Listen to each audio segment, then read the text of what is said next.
محمد رسول اللہ۔ حضرات کرام، 26ویں پارے کی ایک آیت کا یہ ابتدائی حصہ میں نے آپ کے سامنے تلاوت کیا ہے، جس میں اللہ تبارک و تعالی ارشاد فرما رہا ہے کہ محمد صلی اللہ علیہ وسلم اللہ کے رسول ہیں۔ حضور نبی اکرم صلی اللہ علیہ وسلم کی رسالت و نبوت کی حقانیت پر سب سے بڑی دلیل تو اللہ کا کلام ہے۔ پھر حضور صلی اللہ علیہ وسلم کی پوری مبارک زندگی خود ایک معجزہ ہے اور آپ کے نبوت و رسالت پر بڑی دلیل ہے، اور اس کے ساتھ ساتھ پہلی کتابوں میں جو آخری نبی کے صفات، اخلاق اور کمالات بیان کیے گئے ہیں، وہ ان کتابوں کے پڑھنے والوں نے اور ان کتابوں کے سمجھنے والوں نے جب حضور صلی اللہ علیہ وسلم کو دیکھا اور ان کی باتیں سنی تو ان علم والوں نے دیکھتے ہی یقین کر لیا کہ یہ وہی آخری رسول ہیں جن کے بارے میں تورات میں اور انجیل میں بیان کیا گیا۔ حضرت انس رضی اللہ عنہ سے روایت ہے کہ حضور نبی اکرم صلی اللہ علیہ وسلم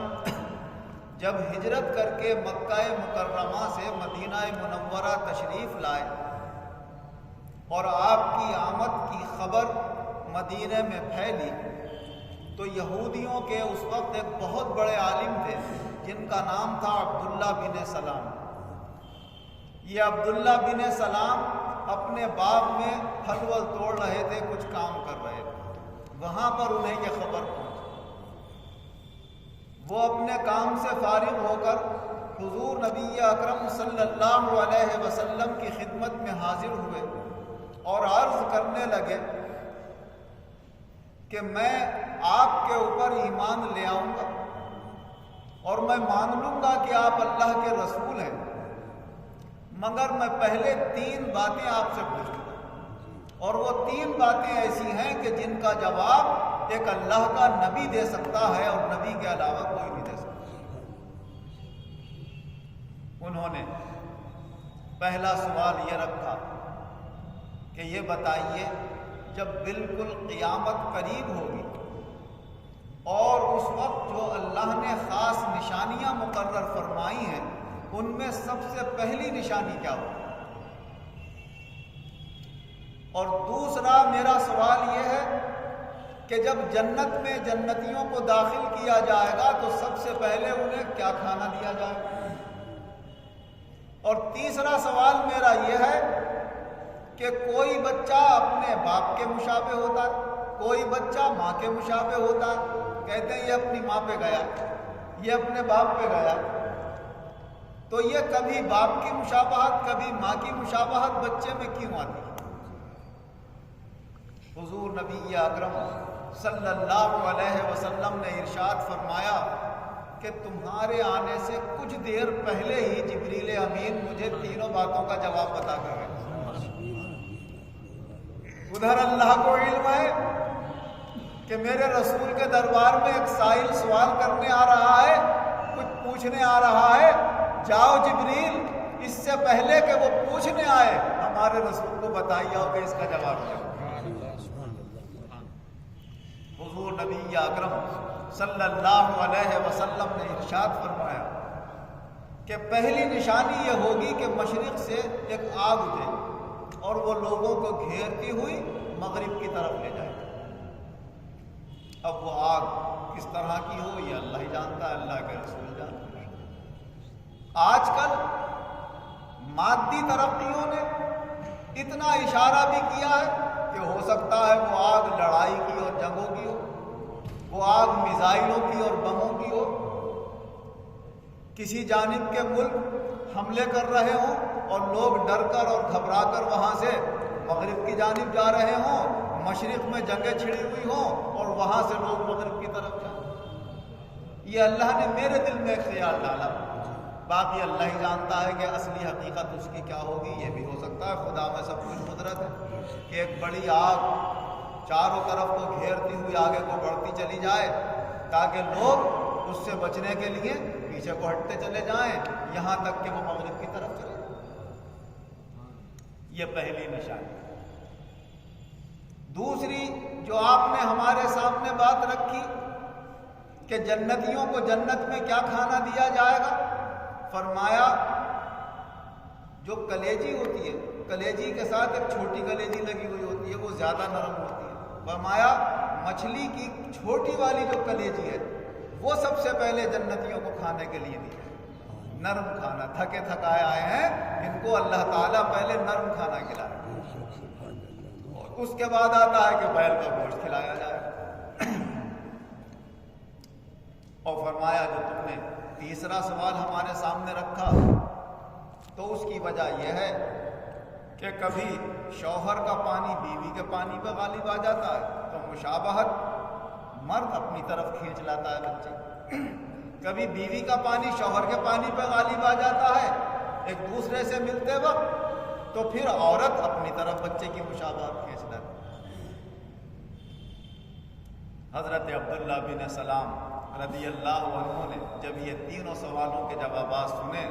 تو عرض کرنے لگے یا رسول اللہ میں آپ پر ایمان لاتا ہوں اور یہ کلمہ پڑھتا ہوں اشہد ان لا الہ الا اللہ واشہد ان محمد رسول اللہ. میں گواہی دیتا ہوں کہ اللہ کے سوا کوئی معبود نہیں اور میں گواہی دیتا ہوں کہ محمد صلی اللہ علیہ وسلم اللہ کے رسول ہے. مگر اے اللہ کے رسول میرے ایمان کی خبر اگر یہودیوں کو لگ گئی، اب تک تو میرا بڑا احترام کرتے تھے لیکن اسلام کی دشمنی میں آپ کے سامنے مجھے بڑا برا بھلا کہیں گے آ کر، ارے کس کو قبول کر لیا اسلام میں ایسا آدمی. اس سے پہلے کہ انہیں پتہ چلے اور وہ میرے اوپر کوئی بہتان اور الزام لگائیں، آپ پہلے کچھ عزت دار یہودیوں کو، بڑے بڑے یہودیوں کو بلا کر میرے متعلق پوچھ لیجیے آپ کہ میں کیسا. حضور صلی اللہ علیہ وسلم کچھ یہودیوں کو بلایا اور عبداللہ ابن سلام کو پیچھے چھپا دیا. ارے بھائی یہ عبداللہ کیسا آدمی ہے تم؟ ارے صاحب عبداللہ تو بڑا عزت والا، شان والا، ہمارا سردار، ہمارے سردار کا بیٹا، یعنی آباء و اجداد سے ہی سب شریف لوگ. کہا اچھا یہ بتاؤ اگر عبداللہ ایمان لے آئے تو پھر تمہارا کیا خیال ہوگا اس میں؟ ارے اللہ بچائے ان کو ایمان لائے، یہ کیسے ہو جائے گا؟ وہ ایمان لا ہی نہیں سکتے کیونکہ انہیں پتا تھا کہ ہمیں معلوم تو ہے مگر ضدی اتنے ہیں کہ ہم مانیں گے. کہا پھر بھی اگر ایمان لے آئے؟ کہا نہیں صاحب آپ اتنا بھی کہہ دیں ہم مان ہی نہیں سکتے کوئی اسلام قبول کرے. تو ان کے سامنے باہر نکل کر عبداللہ ابن سلام نے پھر کلمہ پڑھا تھا اس کو کہ میں گواہی دیتا ہوں اللہ کے سوا کوئی معبود نہیں اور محمد صلی اللہ علیہ وسلم اللہ کے رسول ہیں. ارے کیا بڑا کمین ہے، اس کے تو باپ بھی کمین، دادا بھی، خاندانی بے غیرت ہیں یہ لوگ. یا رسول اللہ یہی خطرہ تھا مجھے، اس لیے میں پہلے آپ کو دکھا دینا چاہتا تھا. آپ تو جانتے ہی ہیں سب کچھ، ہمارے حالات سے اندر باہر سب سے واقف ہیں، مگر گواہی اور ثبوت کے طور سے میں دکھانا چاہتا تھا کہ دیکھو یہ ایسی قوم ہے. یہودی دنیا کی سب سے ضدی، ہٹ دھرم، صحیح اور غلط کو سمجھتے ہوئے بھی غلط پہ اڑ جائے تو غلط پہ ہی اڑی رہے، ایسی ضدی قوم. تو وہ حالت اللہ تعالیٰ نے ان کی ظاہر کی اور حضرت عبداللہ بن سلام رضی اللہ عنہ اتنے بڑے یہودیوں کے عالم جب آپ سے یہ نشانیاں طلب کر کے اسلام قبول کر رہے ہیں تو اللہ تعالیٰ حدیث پاک میں ایک اور آپ کی نبوت و رسالت پر قوی دلیل ظاہر فرما رہا ہے کہ دیکھ لو ہم تو کہتے ہیں محمد الرسول اللہ، محمد اللہ کے رسول ہیں، ہم بھی کہتے ہیں اور دوسرے مذہب والوں کے اہل علم سے بھی کہلوا دیتے ہیں. اب بھی اگر تم نہیں مانو گے تو کب کو مانو؟ اللہ تبارک و تعالی ہم تمام انسانوں کے دلوں میں پکا ایمان پیدا فرمائے، اللہ کی وحدانیت اور محمد صلی اللہ علیہ وسلم کی رسالت پر اللہ ہمارا کامل یقین قائم رکھے اور اسی ایمان و عزت کے ساتھ اللہ آخرت میں ہمارا معاملہ فرمائے. آمین وآخر دعوانا ان الحمد للہ رب العالمین والعاقبۃ للمتقین والصلاة والسلام علی خیر خلقہ محمد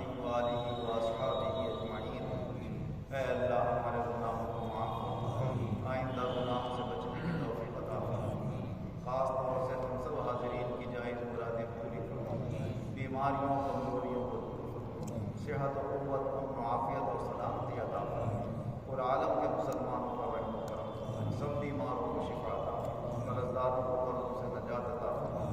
بے روزگاروں کو اچھے روزگار عطا فرما، جو برسر روزگار ہیں ان کے روزگاروں میں خیر و برکت اور ترقی عطا فرما،